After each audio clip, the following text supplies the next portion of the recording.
Shri are के बंसल जी, भाई Ashok Bansal ji, doctor सपना बंसल जी, योगेश बब्बर जी, मोहित अग्रवाल जी, तरुण गोयल जी, अजय वत्स जी, कौशल अग्रवाल जी, मंच पर आसीन संजय क्वात्रा जी और यहाँ आए हुए सभी। आज बड़े गर्व का विषय है। हम लोग एक नारा लगाते थे, जो हिंदू हित की बात करेगा, अरे आगे तो पूरा करो दोस्तों, वही देश में राज करेगा। जो हिंदू हित की बात करेगा वही देश में राज करेगा। तो मित्रों, 1000 साल का सफर पूरा करके आज हम जिस मुकाम पर पहुंचे हैं, हजारों साल अपनी बेनूरी पे रोती है शबनम, हजारों साल अपनी बेनूरी पे रोती है शबनम, तब जाकर चमन में होता है दीदावर पैदा। एक करीब 1000 साल का इतिहास इस देश में मुगलों का आक्रमण हुआ और हमारे गर्व और गौरव की जितनी वस्तुएं थी, मथुरा हो, काशी हो, सोमनाथ का मंदिर हो, सभी का उन्होंने विध्वंस किया। उसके बाद इस देश में ईस्ट इंडिया कंपनी आई और ईस्ट इंडिया कंपनी के बाद कांग्रेस और मुगलों के वर्ण संकर कांग्रेसियों का राज इस देश में रहा। इस देश का बहुसंख्यक हिंदू समाज सैकड़ों साल राम मंदिर के लिए लड़ता रहा।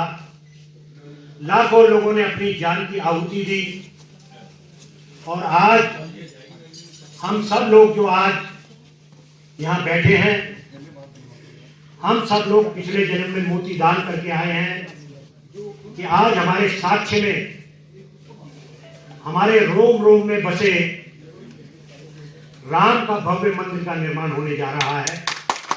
जय श्री राम, जय श्री राम, जय श्री राम, जय श्री राम, जय श्री राम। 2014 के बाद इस देश में जो हिंदू और हिंदू विचारधारा की जो बातें करने वाले लोग हैं, 2014 तक तरीके से, अलग अलग तरीकों से लोग उनका शोषण करते रहे, बेइज्जत करते रहे। लेकिन 2014 में भारत माता के शेर, बब्बर शेर नरेंद्र भाई मोदी को आप लोगों ने इस देश का प्रधानमंत्री बनाया। इसके लिए आप सभी बधाई के पात्र हैं। और आज मैं इस बात को लंबा ना करते हुए, आज भव्य राम मंदिर का निर्माण होने जा रहा है और ये हमारे जीवन काल में ये कार्य हो रहा है। मैं ये समझता हूँ, इससे बड़ा हमारे जीवन का कोई उजला पक्ष नहीं हो सकता है।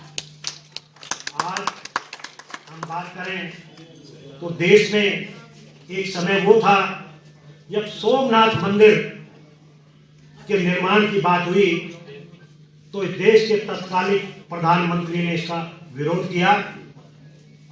जब डॉक्टर राजेंद्र प्रसाद वहां जाने को तैयार हुए तो अनेकों अनेक बाधाएं आई, लेकिन सभी बाधाओं को दूर करते हुए आज भारत विश्व गुरु बनने की ओर अग्रसर है। और मैं ये समझता हूं कि एक चौपाई जो हमेशा से हम सुनते आ रहे हैं, जहां पर कृपा राम की हुई, ता पर कृपा करे सब कोई। आज पूरे विश्व में मां भारती का डंका बज रहा है। चाहे पूरी दुनिया को हम वसुदेव कुटुंबकम की बात करें, पूरी दुनिया को इस कोरोना से निजात दिलाने के लिए वैसे तो दुनिया के अलग अलग मुल्कों ने दवाई बनाई, लेकिन वो दवाई किसी काम की नहीं है, क्योंकि रूस और चीन ने जो दवाई बनाई उसके कोई आंकड़े प्रकाशित नहीं किए गए, इसलिए WHO ने उसको मान्यता नहीं दी। अब रहा सवाल अमेरिका और जर्मनी फाइजर की दवाई का, तो जो दुनिया की सर्वश्रेष्ठ रेस अपने आप को बोलते हैं, उन्होंने इतनी मूर्खतापूर्ण दवाई का निर्माण किया है कि उस दवाई को रखने के लिए -80 टेम्परेचर की जरूरत पड़ेगी, जो कि अगर असंभव नहीं है तो बहुत मुश्किल कार्य है। आपके देश भारत ने बहुत ही सटीक, बहुत ही कामयाब, बहुत ही सस्ती और नॉर्मल रेफ्रिजरेटर के टेम्परेचर में रखने की जो दवाई बनाई, आज भारत दुनिया के अनेकों देशों को वो दवाई मुफ्त मुहैया करा रहा है। ऐसे भारत का निर्माण करने में हर भारतीय, हर हिंदू अपने आप को गर्व से उसका मस्तक ऊंचा होता है। तो एक तरफ ICMR, दूसरी तरफ इसरो, DRDO, आज ये जो पिछले 6 साल से जो देश विकास की गति पे जो आज चल पड़ा है, मैं ये समझता हूं कि आने वाला दिन 2024 का जो साल है, मुझे ऐसा लगता है कि हमारा जो बजट आया है, कोरोना महामारी में 20 लाख करोड़ रुपया कोरोना के लिए दिए गए, उसके बाद भी किसी व्यक्ति के ऊपर 1 रुपए का टैक्स नहीं लगाया गया है। और इसके अलावा आज जो कुछ देश में प्रगति हो रही है, आने वाले सालों में मुझे लगता है देश में डिफेंस का एक्सपोर्ट बढ़ेगा, पेट्रोलियम का इंपोर्ट घटेगा और सब्सिडी के लिए हमें बहुत रुपया मिलेगा। तो जो एक हमारा सनातन सोच है, समाज का जो वंचित वर्ग है, उसको देने के लिए सरकार के पास अथाह पैसा होगा। और मैं ये समझता हूँ 2024 का जो बजट होगा, जो आज पिछले 70 साल से जो डेफिसिट बजट चल रहा है इस देश का, जिसको हम हिंदू ग्रोथ रेट बोलते हैं, एक बड़ा बदनाम शब्द पूरी दुनिया में है, हिंदू ग्रोथ रेट, जिसका रेट जो है 3% से हमारी GDP बढ़ती है। लेकिन अब वो हिंदू ग्रोथ रेट को, उसकी जो नई परिभाषा आज आप सब लोगों के साथ मिलकर नरेंद्र भाई मोदी ने लिखी है। अब GDP की हमारी जो ग्रोथ है वो 12 या 12 के आसपास होगी। और 2024 का जो बजट होगा वो हमारा डेफिसिट बजट नहीं होगा, सरप्लस का बजट होगा और अथाह पैसा होगा।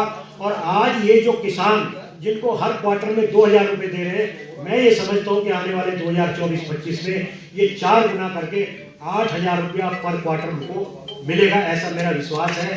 और भारत जब बड़ी मात्रा में एक्सपोर्ट करेगा, हथियारों का एक्सपोर्ट करेगा, तो भारत को विश्व गुरु बनने से कोई रोक नहीं सकता।